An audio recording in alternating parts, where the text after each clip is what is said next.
As we all know, the CBD was enacted at a time when it became obvious that genetic resources were of tremendous value. And it should be no surprise that the ABS protocol and the sharing of profits or not have become the center of debate here in Nagoya. The question of whether we should even be facilitating the privatization of the world's biodiversity is a foregone conclusion. To my knowledge, Bolivia is the only country maintaining a no patents on life position. In this genetic free-for-all, indigenous peoples are caught in the crossfire. In these negotiations, states are asserting sovereignty over genetic resources without acknowledging that that sovereignty is not absolute. In reality, indigenous peoples are the holders and owners of much of the world's biological resources, including genetic resources, and our traditional knowledge.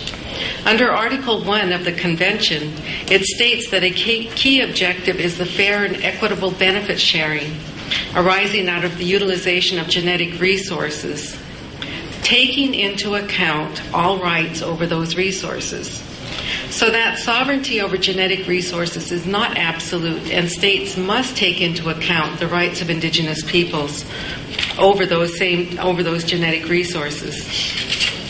In the current draft of the protocol, and it's changing every day, under Article 5.1, it asserts that states have sovereignty over natural resources.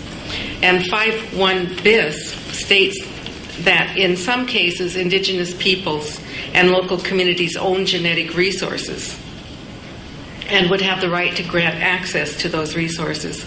However, in 5.1 bis of these rights would be contingent upon national legislation.